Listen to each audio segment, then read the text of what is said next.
When shopping for car insurance, consider Geico's been saving people for 75 years with car insurance. You serious about savings? Go to geico.com. Geico.com. After 75 years, they know how to save you money. We've got all sorts of stories. Odell Beckham, some are saying now, is on the trading block. Antonio Brown, are the Steelers trapped? With that, we go to senior NFL reporter, Monday morning quarterback, former Patriot beat writer at the Globe, Albert Breer via the Coward Global Satellite Network. Let's start with Antonio Brown. Yesterday, Big Ben kind of threw him under the bus, said, I call, I text, he doesn't return it. So did the teammates. Obviously, Big Ben's got his own drama and things here that are tough sometimes to put your arms around. What do the Steelers do with AB? Are they trapped with his contract, Albert? Oh, this is a complicated one because they love his work ethic. I mean, I talked to somebody in the building yesterday who said, this guy is the hardest worker on the team, and it's by such a wide margin, I don't even know who's number two. The flip side is that you don't know which AB you're getting on a day-to-day basis. I don't think they trade him. I think they view this as part and parcel to who he's been over the course of the last few years. Obviously, this happening during Week 17, it's not ideal. They know exactly what set him off. And so whether or not they can manage it going forward, we'll see. But I certainly think the value he has to the Steelers is greater than the value they can get out there for him. I think a lot of teams look at this and say, you know what, he's a great player, but at the price tag, at his age, you add everything into it, it's just not worth it for us to go down that road.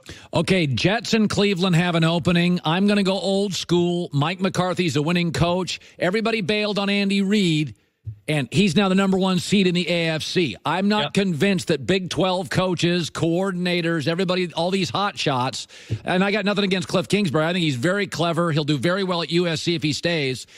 Give me your thought process on the Jets in Cleveland with, Darnold, Baker. They need to get it right.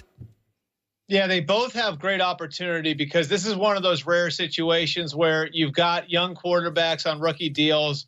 And so if you're in competition for a coach, you can sell that to that coach. And so if Mike McCarthy's out there, and the New York Jets are in competition with, say, the Tampa Bay Buccaneers to get Mike McCarthy, they can say to Mike McCarthy, hey, we've got Sam Darnold. Not only do we have Sam Darnold at 21 years old, we have him for the next 3 years on a rookie contract, and we have $100 million to spend. So you can play a big part in making up the team around him. I think with the Browns, it's more than just Baker Mayfield. I think it's the makeup of the entire team. And they're at a critical juncture with a lot of their young players, right? They probably have more under 26 talent than anyone in the NFL right now. Go down the list. Myles Garrett, Larry Ogunjobi, Joe Schobert, Denzel Ward, Jabril Peppers, Jarvis Landry. There are a lot of good young players on that team. Nick Chubb, David Njoku. They want a teacher. And so that's why I would not be surprised if they go and get one of these big-time program leaders from the college level. You're not going to hear a lot about it until it happens, and maybe they strike out on them. But again, the name I've continued to hear connected to that one is Iowa State coach Matt Campbell. And so I think in one case, you're looking for a guy who's run an NFL program and can be a grown-up in the room. That's the Jets, because you've got so much work to do on building the roster. I think in Cleveland, a lot of the infrastructure is already in place, which will give you the opportunity to bring in a guy and project a guy into the role, guy who's a good teacher and has some experience building a program. There's a story this morning that comes out. Speaking of diva wide receiver, Odell Beckham Jr., who increasingly looks a little fragile. We know he's gifted. There's talk the Niners would be interested, which is interesting considering the pushback with Antonio Brown that, the diva wide receivers had a bad month in this league. Do you buy the Giants are looking to move Odell for the right pieces? I think the Giants are in a position right now where they need capital to go and get a quarterback, whether it's this year or next year. And so I think they have to look at all of their options to build a war chest so they can go and strike if they do like Dwayne Haskins or Daniel Jones or one of the quarterbacks this year, or if they need to build that war chest for the future so they have the sort of capital in 2020 to go and get a Jake Fromm or a Tua Tagovailoa or a Justin Herbert. And so I think the next couple of years are all about finding the next guy there. And Odell Beckham is one of the most valuable assets they have on that roster. And he's even more valuable now than he was a year ago because you have him signed for the next few years. And people don't think about this piece of it, Colin. The market for non-quarterbacks changed after Odell Beckham signed his deal when Khalil Mack and Aaron Donald did their deals. And so the numbers for Odell Beckham, it looks expensive now. in a year or two, it's not going to look so expensive anymore. And so I think they look at Odell Beckham as a potential chip, a guy that you could move where you say to yourself, well, if we're going to have a young quarterback in here and it might take a year or two for us to get back up on our feet, what is Odell Beckham realistically going to have left when that young quarterback is really ready to play at an all-pro level? Why don't we just look at the idea of turning Beckham into a chip and see if we can maybe build up that war chest a little bit to go and strike on a young quarterback? Russell Wilson's got the undrafted Doug Baldwin, 7th-round running back Chris Carlson. He's turned Tyler Lockett into a star. He was a punt returner and a slot guy out of college. Dak's got all sorts of great pieces. First-rounder running back Amari Cooper, Tyron Smith, Zach Martin. If Dak lost at home to Seattle, does that in any way change the future of Dak in Dallas, in your opinion? I don't think so. I mean, I think the Jones family is sold on him as a leader, is sold on him as a guy who can be the face of the franchise. And in Dallas, in particular, that sort of thing matters because you're playing on a different stage than the other 31 teams. And I think Dak's ability to handle everything that goes along with being the Cowboys quarterback matters. I think the way that this could affect Dak is what sort of contract is he going to do? And if you want to go back and you want to look at, say, Cincinnati's situation with Andy Dalton in 2014, they were coming off of 3 playoff years. Did he look like a superstar? No, but they showed they were able to win with them.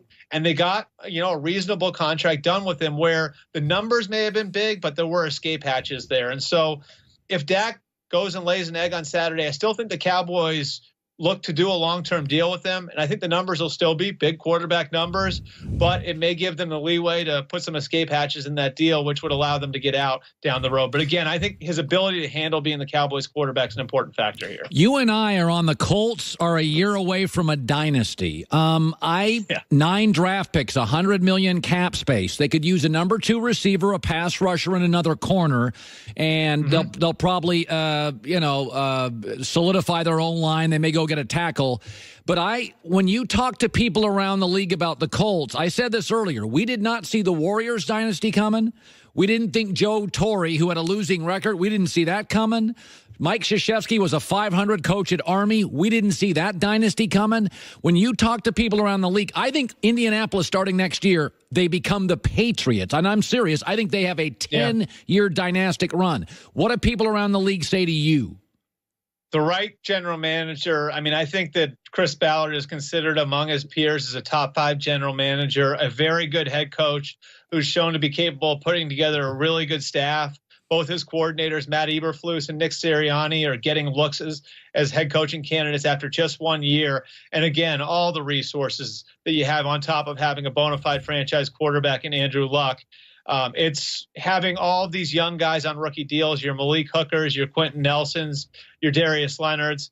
It's also having $100 million to spend this offseason. And remember, you talked about pass rushers. Guys like Dee Ford, Jadeveon Clowney, DeMarcus Lawrence, Frank Clark are going to be out there on the market. Yep. And then you've got 3 picks in the first 2 rounds, including the Jets pick, which is probably going to be almost like a first rounder, 34 or 35 overall.